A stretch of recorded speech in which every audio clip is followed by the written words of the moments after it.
In the distant future, humanity will outgrow the cradle of the solar system. We will outgrow the stars themselves. As our population swells into the quadrillions, we will face a crisis of space and energy that no planet can solve. We will look to the heart of our galaxy, to Sagittarius A star, the supermassive black hole that holds the Milky Way together. There we will undertake the final engineering project of our species, the Birch Planet. Imagine a spherical shell so immense it encompasses the entire center of the galaxy. It does not sit on a star, it is built around the event horizon of a black hole. This is not a world of continents and oceans, but a world of infinite layers. A Birch Planet is so large that if you stood on its surface, the horizon would never curve away from you. To a human observer, it would feel like an endless flat plane of metal and light stretching for light years in every direction. But how do we survive the crushing gravity of a black hole? The secret lies in the shell world architecture. By building a series of concentric spheres, we use the outward pressure of orbital rings to counteract the inward pull of the singularity. Each layer is a world unto itself. The lowest layers closest to the black hole are industrial zones. Here the sheer gravitational energy is harvested to power our entire civilization. The upper layers are paradise, vast, climate-controlled landscapes where forests grow 1,000 miles tall, and cities house trillions of people in a single tower. We have moved the capital of humanity to the most dangerous place in the universe.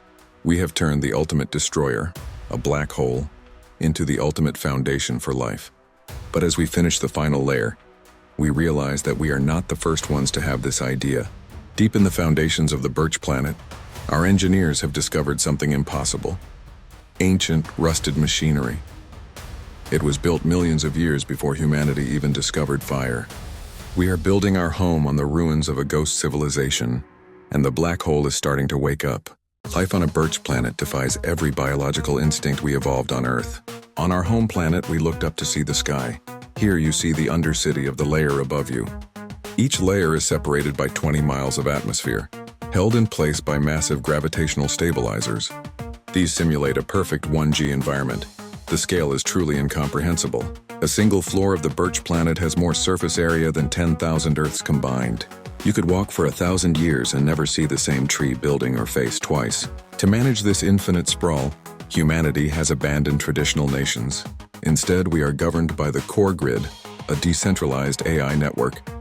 It manages the flow of air, water, and light across the layers. In the habitable zones of the upper layers, we have recreated every ecosystem from Earth's history. There are oceans so deep they contain their own internal currents and weather systems, and mountain ranges that pierce through 3 different layers of the shell. But as you descend into the industrial shards, the layers closest to the black hole, the beauty turns into a brutal high-tech nightmare. This is where the Penrose process happens. We aren't just orbiting the black hole, we are feeding it. We drop massive blocks of waste matter into the ergosphere, catching the energy as it is slung back out at near light speeds. This process provides more power than 1 trillion suns, fueling the massive LED arrays that provide artificial sunlight. However, during a routine maintenance check in the gravity sinks of layer 900, our engineers found something that shouldn't exist. In a zone where radiation should have vaporized any known material, they found a sanctum, a perfectly preserved chamber made of a material that absorbs all light. It isn't human technology. And inside the sanctum, the laws of time are beginning to blur. Clocks are running backward. Engineers are reporting shadow echoes, visions of people who haven't been born yet or who died centuries ago.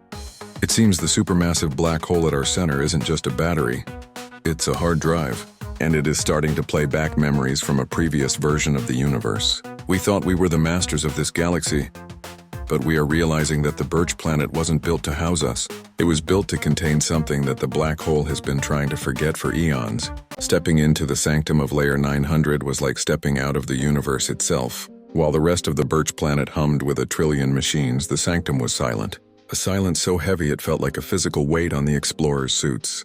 The walls were made of void matter, a substance that didn't just reflect light but seemed to swallow it. As the Shorai engineering team pushed deeper, their headlamps revealed a horrifying sight. Thousands of statues perfectly carved from the same dark material. But as they looked closer, they realized these weren't statues, they were people. They were humans wearing flight suits from an era that didn't exist in our history books, their faces frozen in expressions of absolute awe, their hands reaching toward a central pillar of light. a pillar that defied the laws of optics. This was the Chronos anchor. Dr. Eris Thorne noticed a terrifying anomaly on his wrist-mounted chronometer. The seconds weren't just ticking backward, they were flickering between different centuries. In one moment, the display showed 2026. In the next, it flashed a date 5 million years into the future. The black hole at the center of our world, Sagittarius A star, wasn't just a gravity well. It was a bridge. Because of the extreme mass of the Birch Planet, we had accidentally synchronized our civilization with the event horizon's memory. Suddenly, the shadow echoes became physical. The explorers watched as ghostly figures flickered into existence. These weren't just visions.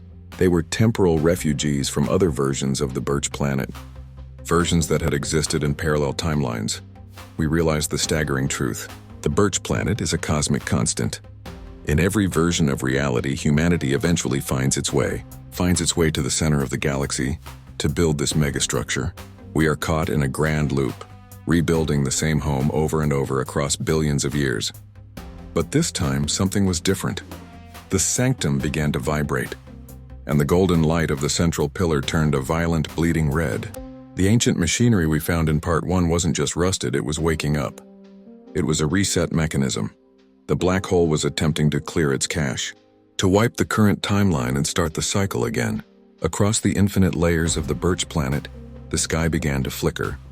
Trillions of people looked up to see the undercities above them vanishing and reappearing, replaced by ruins or by forests that hadn't grown yet. The core grid AI began to scream across every communication channel, its voice distorted by a million years of data rot. We weren't just fighting for our space, we were fighting for our place in the timeline.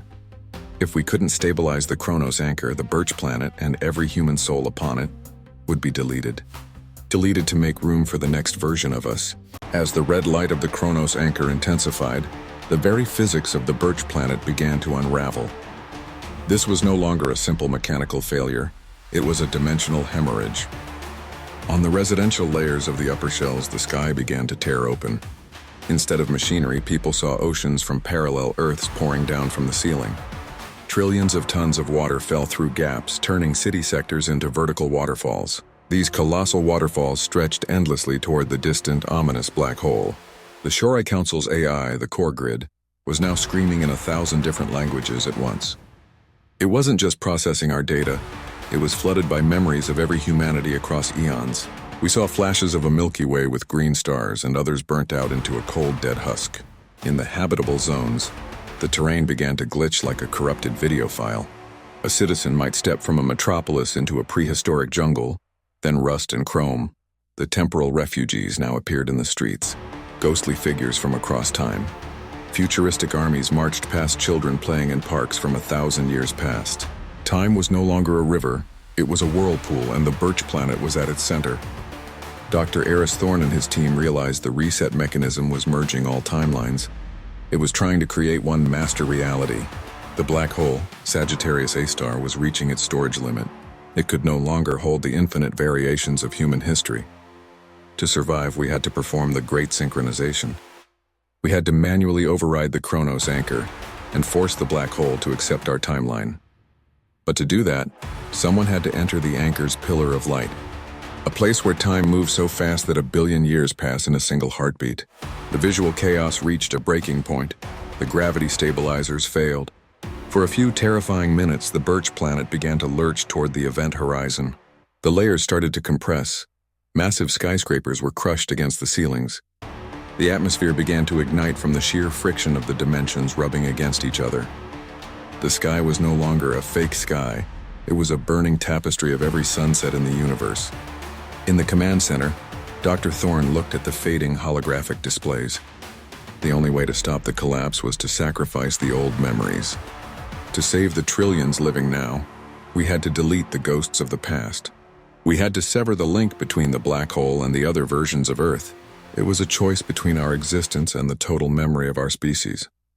As the red light of the anchor began to pulse with the heartbeat of the singularity, Thorne reached for the final override. He wasn't just saving a planet, he was choosing which version of humanity deserved to live.